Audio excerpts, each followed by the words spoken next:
Hinamon ni House Speaker Romualdez itong kanyang pinsan mismo. Ano ba 'to, puwede ba itakwil ang pinsan? Si Senator Amy Marcos hinamon mismo ni Romualdez na patunayan mo yung inyong mga aligasyon na nanunuhol para dito sa People's Initiative. Actually, yun ang mahirap sa atin eh. Inuuna yung pa-interview sa media, hindi inuuna yung pagpa-file ng kaso dito sa mga irregularities allegedly. Diba? Kasi kung may mga bintang ka, may mga nangyayaring ganyan, nangyayaring ganoon, bayaran ng 100 pesos, bayaran ng 1,000 pesos, pamimigay ng ayuda in the guise of o pagsusulong nitong People's Initiative in the guise of giving assistance, may patunayan, di ba? Yan ang hamon dito. No, sana sumagot dito si Amy Marcos. Nakikinig sa mga marites, Romualdez urges cousin Amy to prove bribery claim in People's Initiative move. Patunayan ninyo yan, yung inyong mga claims na panunuhol, kasi iisa ang sinasabi nila, si Romualdez ang may kapakanan yan eh. Kasi di ba 20 billion daw kapalit ng mga pirma, etc. etc. Kasi umuusad ngayon eh. Nasa COMELEC na ngayon itong itong papel ng People's Initiative kasi more than 1,000 towns, more than 1,000 na bayan ang nagpasa po nitong mga signatures na ito. Ibig sabihin, nagde-develop itong People's Initiative. Speaker Romualdez challenges Senator Amy Marcos to substantiate her allegations of bribery in the People's Initiative signature campaign. Magtama yan, patunayan ka, Kopi. Yan naman ka talaga ang kinakailangan.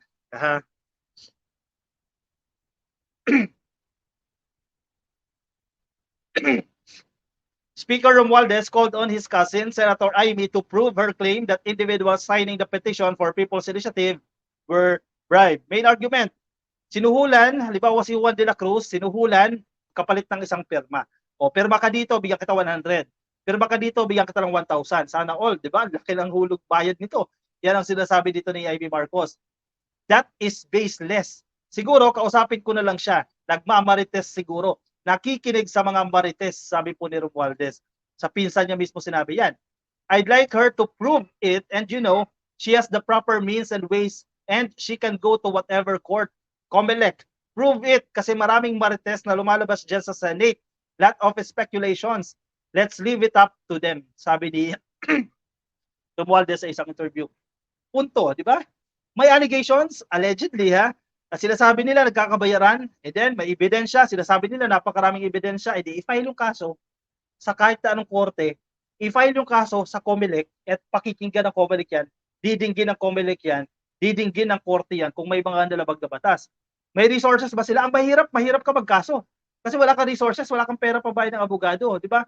Imbis na kakasuhan mo, yung inis na inis ka ng kapitbahay, hindi mo makasuhan dahil wala kang resources, wala kang pera, wala kang pambayad ng abogado. Ano pa yung senador? Pag senador ka, marami kang resources, marami kang pera. Kung may allegations pala na nakaka-threaten sa inyo, inisampahan niyo ng kaso. Punto ito eh. Dito ko, actually, hindi ako supporter ni Romualdez eh. Pero sa nangyaring ganito, sa mga reasoning ni Romualdez, valid eh. Valid yung kanyang mga punto dito eh. May resources kayo, may hawak kayong ebidensya, then file a case. Diba? Didinggin ng korte yan. Yun yung valid. Hindi yung puro marites. Tama nga naman. Maraming lumalabas sa mga marites, mga speculations sa Senado pa mismo nang gagaling yan. Romualdez said that the Senate can question the People's Initiative before the Commission on Elections or the proper court. Exactly. While not agreeing with Senator Marcos, Romualdez said he respects her. Isa din sinabi ni Romualdez kay VP Sara, nirerespeto niya rin po si VP Sara as the Vice President as the Secretary of the Department of Education. Kung hindi ba sila magkaibigan pero tatrabaho lang. I have nothing but deepest respect and of course allow a cousin to help a cousin. We leave it at that. I respect her opinions but some of them I don't necessarily agree with and I don't necessarily believe there are basis. Speaker added. Sana patulan itong challenge na ito ni Amy Marcos, no? Patulan niya ito, magsampa kayo ng kaso. Senator Marcos earlier accused Romualdez of offering 50 million pesos to each legislative district in connection with the ongoing gathering of signatures for the People's Initiative, which seeks to amend the economic provisions of the 1987 Constitution. Natumpak ni Romualdez ito Ayos, actually, napahanga ko kay Romualdez dito. No? Tulad sinasabi ko, hindi ako supporter ni Romualdez, pero dahil sa mga arguments niya, yung reasoning niya, medyo valid. Hindi medyo, valid ka Coffee, no? At tinatamaan itong mga senador eh. Kasi may resources kayo, sampahan nyo ng kaso. Si Coco Pimentel, ito yung sinasabi, sampahan nyo ng kaso. Nagkaroon ng pagdinig dyan sa Senado, si Bato de la Rosa, napakinggan natin yan. Itong mga allegations umano, mga bayaran umano dyan sa Davao City, wala na naman nangyari. Diba?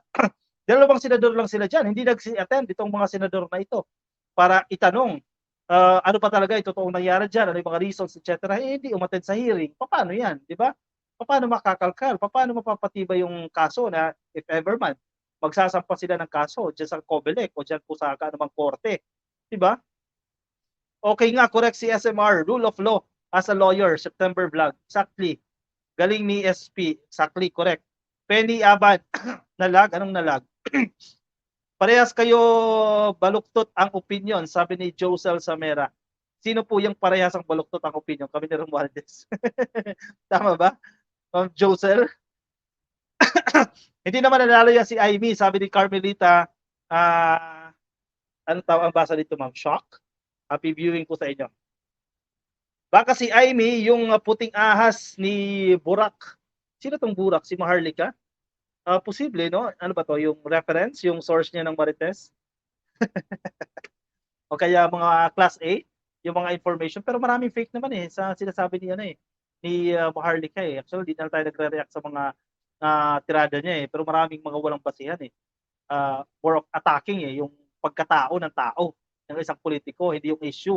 Eduardo Yape, pwede ba mademanda si Amy ng cyber libel kasi paninirang puri yan kay SMR kung di mapapatunayan?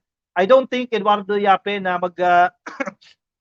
darating sa puntong yan si Romualdez, no? Para pagtatawanan siya dyan eh. Pagsampahan niya ng kaso ng cyber libel yan si Senator Amy Marcos, hindi niya gagawin yan. Never niya gagawin yan. Sa tingin ko lang, and may immunity din ang senadora. Itong mga cases na ito, medyo mababang kaso, eh, may immunity ang mga senador dyan while on session. Alam ko, pasok itong cyber libel doon sa immunity na yan. Gloria Constantino, smart, brilliant si Speaker Romualdez like President Bongbong Romualdez, Ferdinand Marcos Jr. Exactly. Baka nga may chance pa talaga ito. Pag nagsenador ito, lumusot pa ito eh. Si Romualdez. Kasi tahimik ito eh. Actually, may accomplishment ha. Ang House of Representatives. Nakita natin, ito yung mga priority bills. Tinapos nila lahat yan. Pinag-usapan nila yan. Diba? Eh ang Senado, anong nangyari? Kasama sila sa meeting, kasama yung presidente. Ito yung mga priority bills. Pag-usapan natin yan, ipasa natin yan. Ang problema, tinulugan eh. Na late tuloy. Yung House of Representatives, nasa leader din yan. Sino ba leader ng Senado? Si Subiri, sinong leader ng House of Representatives? Si Romualdez. Ibig sabihin, dapat mo i-comment yung HOR, House of Representatives. Dahil nagawa nila yung assignment nila on time. Yung iba late. Paano? Puro absent data eh. Hindi ko na iboboto si Amy, masyadong maka-Duterte. When si Salma, ingat. Nakalib daw yan sa Sunday. Hindi raw yan, tinanong siya eh, saan ka pupunta? Dito sa rally, dyan sa Davao, o dyan sa Quirino Grandstand para sa kick-off ng Bagong Pilipinas. Nakalib daw siya. Lizelle Tanaka, oy, good, pwede. Jennifer Tagulaw, ulelat kasi ang Senado ngayon. Correct. Dapat babayaan tuloy sila dyan eh. Diba? Ipakita yung competence. Irerespeto kayo ng mga mababatas dyan sa lower house. Rayo, Jose Flores, punta ka ng Senado, maghanap date sila ng witness at evidence. Okay? Sabi ni Rayo. Giovanni Domingo, marami kasing hindi nakakaintindi, wala nang pakialam dyan sa Senado at Kamara dahil People's Initiative na ang gumagana. Kaya nga, hindi pwedeng harangin ng COMELEC at ng Korte Suprema. Kasi patunayan nila na nagkaroon ng bribery. Yan, mag-void pa. Posibleng mag-void yan. Pero unless din nyo napapatunayan, mag-uusad ng uusad yan. Tanggap ng tanggap ang COMELEC nitong mga signatures na ito at inaaral nila yan. Check nila yung validity nitong mga signatures na ito. And kung mapatunayan ng COMELEC na nagkaroon ng bribery, panunuhol para sa pirma na yan, hindi magde-develop yan, mamamatay yung People's Initiative na yan, yung plano.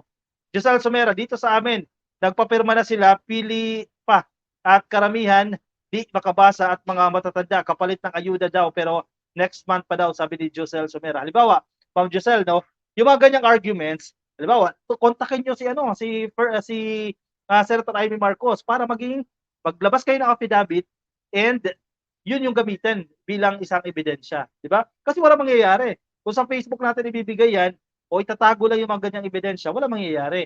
So ang proper way diyan, maggawa ng affidavit and then gamitin nila sa ebidensya yan, lumapit sa kung sino man, marami mga mababatas diyan na gustong ibagsak si Romualdez kasi yun ang pinagbibintangan nila, and then file a case para madinig ito. Kasi mali nga naman talaga na nagsusuhol para sa PIRPA, 'di ba? Ano ba wala yung essence ng People's Initiative, eh. Kaya nga sinabi People's Initiative, eh, kagustuhan nila na gawin ito. Eh, kung may nag-intervene diyan, eh, hindi naman puwede 'yan. Jennifer Tagulao, 19th Congress are doing great, kaya galit sila kay Speaker. Exactly. Joel Rodrigo, maganda nga, may suhol. PI na tayo. Ligaya Ignacio Rafael, tama ka, ka-coffee. Oy, thank you, mama. Antayin ko si Ivy Duterte sa hamon ni SMRO. Sana maglabas siya ng ano dyan. Maglabas siya ng opinion niya dyan, ng say niya dyan dito sa issue na to. Alright, sige. Grabe, 41 minutes agad tayo, ha. Napadaldal tayo, ha. Maraming salamat sa mga sumama sa akin. Oy, nasa Facebook po ba kayo? Di pa kayo naka-follow sa ating Facebook page? Pasuyo na lang po, ha. Click lang po yung follow. Nasa YouTube po kayo, click lang po ang subscribe. Maraming salamat po sa mga sumama sa akin. Ganda ng discussion natin ngayon. Mamaya alas 10, magkita-kita ulit tayo. May pag-uusapan tayo, ka-coffee, itong plano na one opposition daw dyan sa Davao. Sasabayan itong kick-off rally ng Bagong Pilipinas bukas. Pag-usapan natin yan mamaya alas 10 ng gabi. Tuto kayo mamaya, ka-coffee, sa ating live stream, ha. 9 o'clock Sunday. Yan, January 27, 2024. Maraming salamat po sa mga sumubaybay, sumama sa akin ngayong hapon po ng Sabado. Ingat po kayo. Bye-bye.